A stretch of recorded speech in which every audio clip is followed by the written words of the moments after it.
여러분, AGI 시대가 오고 있습니다. 아마 이걸 보시는 많은 분들이 AI 툴을 한 가지씩은 이용을 하실 텐데, 저도 뭐 챗GPT라든가 미드전이나 뭐 이런 것들 몇 가지 이용을 하고 있습니다. 이런 거를 생성형 AI라고 하는데요. 넷플릭스에서도 도입하겠다 이렇게 얘기했죠. 이게 이제 어떤 특정한 기능을 AI가 담당을 하는데, 그 특정한 기능 안에서 AI가 알아서 이제 학습을 해가지고 데이터를 생성해내는 것을 이야기합니다.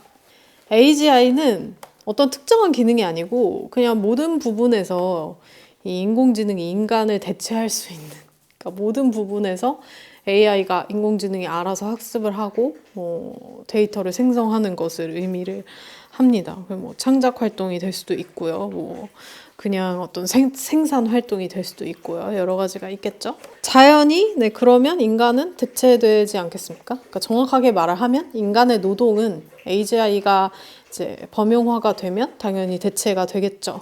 이런 흐름은 사실 저는 절대 막을 수 없다고 생각을 합니다. 왜냐하면 자본이 호출하는 일이기 때문이에요. 예를 들어, 그러니까 저는 자본이 무언가를 요구하면 자본주의 세상에서 인간은 그걸 받아들일 수밖에 없다고 생각하는데, 뭐 예를 들면 지난 뭐 한 10여 년간 동성애에 대한 어떤 시각이 전 세계적으로 많이 완화가 됐잖아요. 근데 그 희망편은 우리가 모두가 의식 수준이 이제 높아져가지고 뭔가 다른 사람들을 차별하지 않고 받아들일 수 있게 됐다. 다양성의 사회를 만들었다. 이게 희망편이라면, 절망편은 저는 그걸 자본이 허락했기 때문이라고 생각해요. 인간이 원래 부족 사회에서 있다가 그 다음에는 가문이 되게 중요해졌죠.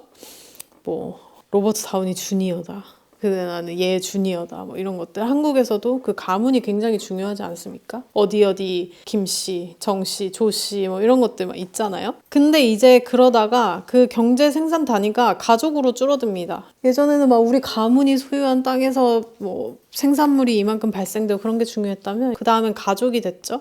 그래서 4인국 가구가 이제 기본적인 경제 생활의 단위처럼 취급받던 시절이 있었어요. 근데 그러다 지금은 이제 1인 가구가 되지 않았겠습니까? 그러니까 이제는 모든 개인이 다 경제 생활을 할 수 있는 경제 단위가 된 거예요. 그렇기 때문에 이제 뭐 결혼을 해서 가정을 꾸리고 자녀를 낳고 이렇게 하지 않는 동성애자들을 자본주의가 차별할 이유가 없는 거죠. 그래서 자본이 어떤 것을 더 유리하다고 판단을 해버리면 그 흐름을 돌이키는 거는 거의 불가능에 가까운 것 같아요. 근데 그런 면에서 AGI는 이 자본이 엄청나게 반길 수밖에 없는 존재죠. 왜냐하면 우리는, 그러니까 한국 사회만 보더라도 주 52시간까지 노동을 할 수 있잖아요. 그 이상의 노동을 하는 것에 대해서 굉장히 엄격한 규제가 있죠. 휴일에 노동을 하게 되면은 시급을 1.5배로 줘야 되고, 최저임금도 규정도 지켜야 되고, 당연히 최저임금의 기준은 점점 더 시간이 지나가면 올라갈 테고, 그리고 인간은 굉장히 여러 변수가 많지 않습니까? 생산력이 일정하지가 않잖아요. 그날그날의 기분, 뭐 컨디션, 뭐 나의 어떤 개인적인 사정, 집안 사정, 뭐 그런 모든 것들이 저의 생산성에 영향을 미칠 수 있잖아요.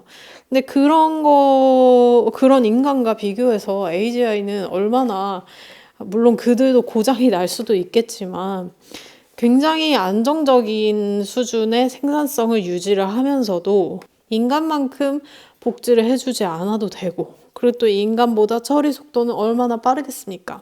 그렇기 때문에 이제 뭐 전 세계적으로 누가 더 빨리 AGI 시대를 열 것인가, 이게 굉장히 중요한 일이 되어버렸고, 그런 상황 속에서 AGI 시대의 도래는 우리가 막기는 어렵죠. 그러면 이제 가까운 미래에 AGI 시대가 온다고 했을 때 우리 사회는 어떻게 변할까요?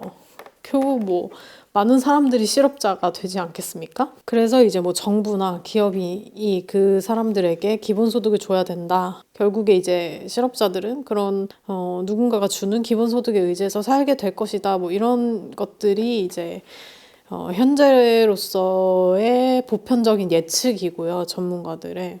그러면 결국에는 잉여 시간을 갖고 있는 사람들이 많이 생길 거 아니에요?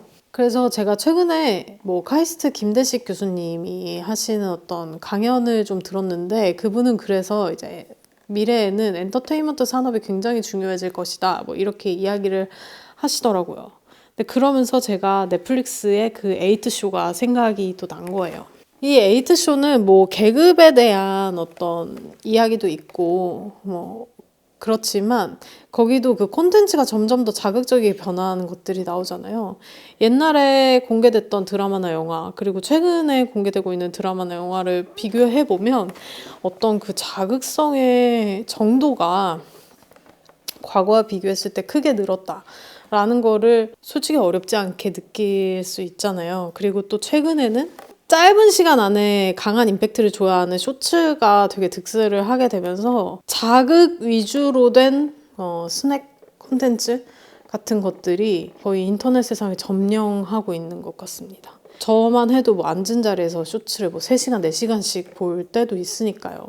그러면 이제 잉여인간들이 늘어난다는 거는 그 사람들이 볼 콘텐츠가 더 많이 생성이 돼야 된다는 거고, 그러면 아마도 많은 콘텐츠들이 인간이 아닌 AI를 통해서 생성이 되게 되겠죠. 사실 뭐 저도 내일 출근이지만 출근하기 너무 싫잖아요. 근데 뭐 대부분 그렇습니다. 회사뿐만이 아니고 뭐 내가 수영을 끊었다, 헬스를 끊었다 해도 막상 끊어놓고 나가려고 하면 되게 귀찮아요. 근데 어때요? 막상 양말 신고, 운동화 신고, 옷 입고 세상 밖으로 한번 나가면 조금 뿌듯한 거 있잖아요. 회사도 진짜 나가기 싫었는데 그냥 어느 날 일이 너무 잘 풀려. 내가 진짜 막 몇 날 며칠 골머리를 썩였던 일인데 의외로 해결이 좀 잘 됐어. 뭐 그런 것들에 보람을 느끼는 순간도 있고, 아니면 뭐 직장 동료가 추천해준 주식 종목 샀는데 그게 약간 대박이 나서 뭐 그런 기쁨이 있을 수도 있고, 거기서 뭐 새로운 친구를 사귀기도 하고 또 승진도 하기도 하고, 뭔가 그런 즐거움이 있잖아요. 인간이 노동자로 산다는 것에는요. 근데 그 노동을 뺏겼을 때 인간은 그동안 느껴왔던 보람이나 즐거움이나 행복 같은 거를 다른 곳에서 찾아야 되잖아요. 결국 그걸 엔터테인먼트에서 찾는다고 하면 어떤 싸구려 도파민에 중독이 될 수밖에 없는 게 아닌가, 필연적으로. 그러면 그 에이트 쇼에서 그려졌던 결말에 점점 더 인간이 가까워지는 게 아닌가, 그런 무서운 생각이 들더라고요. 그러니까 그 에이트 쇼를 안 보신 분들을 위해서 잠깐만 설명을 드리자면, 어느 날 그냥 좀 인생이 잘 안 풀리는 8명이 어떤 게임 같은 거에 초대가 돼요.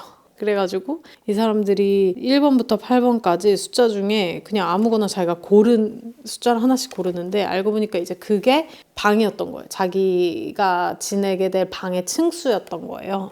그리고 1층이 제일 좁고 2, 3, 4, 5, 6, 7, 8층으로 갈수록 점점 더 방이 커집니다.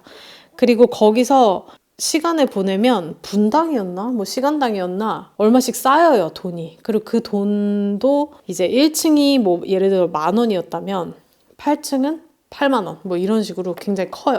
그래서 이제 뭐 그게 어떤 계급에 대한 어떤 신랄한 풍자이기도 하면서, 그리고 또 그들이 하여튼 거기서 시간을 보내기만 하면 돈이 계속 쌓이니까 그 사람들은 거기 계속 있고 싶잖아요. 근데 거기서 있을 수 있는 시간은 한정이 돼 있는 거예요.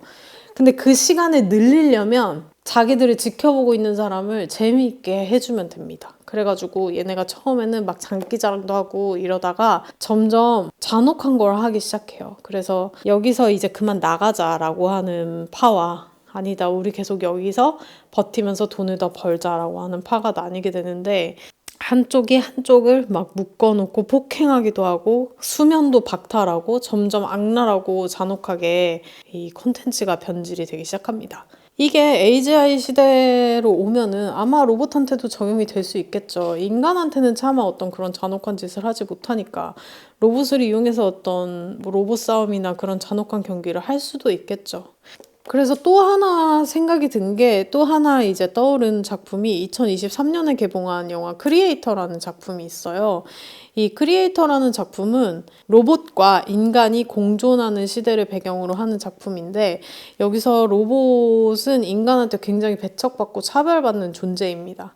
그래서 얘네가 차별을 받지 않기 위해서 로봇과 공존해서 살자고 하는 인간들이 있잖아요. 그 사람들이 기증한 얼굴을 자기한테 붙여서 사람인 것처럼 하면서 이제 지내요. 여기서 이 로봇들은 그냥 인간들처럼 좀 서로 배려하고 동료를 챙기고 희생하고 뭐 이런 것들을 다 할 수 있는 존재로 나옵니다. 그래서 이 영화의 카피가 인간적인가, 인간의 적인가 였는데요. 제가 이 영화에 대해서 리뷰를 쓰면서 이런 말을 썼더라고요. 우리가 지켜내야 할 건 인간의 자리인가? 아니면 인간성 그 자체인가? 그러니까 지금 많은 분들이 뭐 저도 그렇지만 AI가 인간의 자리를 대체하지 않을까를 굉장히 이제 걱정하면서 어떻게 보면 AI랑 싸우고 있는 것 같은데, 근데 앞서도 말씀드렸지만 이 거대한 흐름은 사실 바꿀 수가 없거든요. 그래서 제 생각에는 지금 우리가 할 수 있는 거는 우리가 이 AI를 어떤 툴로 이용하면서 아직 AI가 도달하지 못한 영역, 앞으로도 좀 도달하기 어려운 그런 영역들을 인간이 할 수 있는 어떤 좋은 가치로 채워나가는 것. 그게 우리가 할 수 있는 최선이 아닐까 그런 생각이 들었어요. 생성형 AI가 많은 콘텐츠를 인간보다 생성을 할 수 있잖아요. 근데 그 아이들이 학습하는 빅데이터는 인간의 손에서 태어났죠. 그리고 지금도 아마 그 인간의 손에서 태어난 콘텐츠들을 그런 AI가 많이 학습을 하고 있을 텐데, 우리가 보다 미래를 조금이라도 좀 괜찮게 만들려면 걔네가 학습하는 자료를 좀 깨끗하게 만들어야 하지 않을까요? 막 그 남자 로봇을 만들었더니 이상한 걸 학습해가지고 막 아나운서 성추행하고 뭐 이런 장면도 있었잖아요. 결국 AGI 시대가 올 수밖에 없다면 우리가 AI한테 최대한 좋은 먹이를 줘야 되는 게 아닌가. 그게 이제 미래를 디스토피아가 아닌 세상으로 만들 수 있는 원동력이 아닌가, 저는 그런 생각을 했습니다. 저는 배우 유지태 씨가 명민한 사람이라고 생각을 했던 게, 이분을 제가 작년에 만난 적이 있었는데 그때 이분이 그런 얘기를 하더라고요. 자기도 연기가 인간의 영역이길 바란대요. 근데 상황을 냉철하게 바라보고 대비할 필요는 있다, 이렇게 얘기를 하더라고요. 그러면서 조만간 이제 배우가 초상권을 팔아서 살아야 하는 시대가 올지도 모른다. 그러니까 배우가 이제 지금은 영화에 출연한다고 하면 자기가 등장하는 모든 씬 나가서 직접 촬영을 하잖아요. 근데 그렇게 하지 않고 그냥 자기 얼굴을 파는 거죠. 그러면 딥페이크 기술 같은 것을 이용해서 그 배우가 연기를 하는 것처럼 작품을 만들 수 있잖아요. 그게 훨씬 더 저렴하니까. 그러니까 이 말이 딱 맞는 것 같아요. 그러니까 그런 미래가 안 왔으면 좋겠지만, 그러니까 인간의 어떤 고유한 영역 같은 것들이, 인간의 영역들이 최대한 많이 지켜지길 바라지만 그런 희망에만 기댈 수는 없는 상황이라고 생각해요. 왜냐면 우리가 그거 AI한테 인간이 대체되지 않으려고 했으면 진작에 키오스크가 계산원을 대체할 때부터 전자음으로 전자악기가 실제 연주자들을 대체를 할 때부터 우리는 목소리를 크게 냈어야 된다고 생각해요. 우리가 음악 녹음할 때도 더 이상 사람이 연주하는 진짜 음을 쓰지 않은 지 너무 오래됐잖아요. 사람은 기계를 따라갈 수가 없어요. 손가락이 6개, 7개 돼야지만 칠 수 있는 음을 기계가 쳐버리니까. 근데 그때까지는 아무 말도 안 하다가 AI가 갑자기 작곡을 하기 시작하니까 작곡은 기계의 영역, 기술의 영역이 아니지, 인간의 영역이지. 연기는 인간의 영역이지. 이렇게 하는 것도 저는 조금 웃기다고 생각해요. 그러니까 대체돼도 되는 직업과 대체되면 안 되는 직업, 대체돼도 되는 인간과 대체되지 않는 인간을 우리가 나서서 선별하고 있는데, 우리도 이미 인간을 그런 식으로 분류를 하고 있는데, 우리가 그리고 그렇게 살아왔는데, 지금까지 그렇게 수많은 사람들이 대체되는 것을 가만히 지켜만 봤는데 갑자기 이 자리만큼은 절대 뺏길 수 없다, 이게 가능할까요? 저는 그렇게 보지 않아요. 그리고 그러한 계급주의 같은 것이 인간이 지켜야 할 가치도 아니라고 생각합니다. 그러니까 앞서서도 말씀을 드렸지만 AI든 AGI든 어쨌든 그들은 인간이 쌓아올린 빅데이터를 바탕으로 성장을 할 수밖에 없어요. 아무리 AI가 만들어낸 쇼츠가 많이 나온다고 해도 결국에는 인간은 그래도 사람이 만든 뭔가 그런 작품, 인간적인 작품을 보고 싶어라고 할 수밖에 없어요. 우리가 돈을 내고 레스토랑에 갔는데 그거 아시죠? 그 서빙 로봇이 와가지고 서빙하는, 거기에다가 음식을 먹고 싶습니까? 아니면 사람이 직접 가져다 주는 식당에서 음식을 먹고 싶습니까? 같은 값이면 당연히 사람이 서빙하는 데 가고 싶잖아요. 그리고 같은 값이 아니더라도 그런 데 가고 싶잖아요. 내가 어떤 상황에서 뭐 불편함을 느꼈는데 이 로봇이랑 제대로 소통도 안 되는 그런 경험 많이들 해보셨잖아요. 전화 상담원 전화했는데 AI 상담원이 받으면 얼마나 화가 납니까? 우리 그런 경험 많이 해봤잖아요. 그러니까 결국에는 인간이 생산하는 서비스나 재화나 용역이나 이런 것들이 결국에는 프리미엄의 형태로 계속 남아있을 거란 말이죠. 그러면 우리가 그 시장만큼은 깨끗하게 잘 지켜야 된다. 지금부터라도 정신을 좀 똑바로 차리고 좋은 데이터를 쌓을 필요가 있다. 그리고 지금은 우리가 어떻게 하면 AI에 대체해야 되지 않을까를 고민하는 것보다는 결국 AI가 이 세상에 인간의 노동의 자리를 대체하게 됐을 때도 우리가 계속 지켜야 할 인간다움은 무엇인가? 우리가 인간으로서 지켜야 할 가치는 무엇인가를 좀 지금부터 같이 고민을 할 수 있으면 좋겠다는 생각이 듭니다.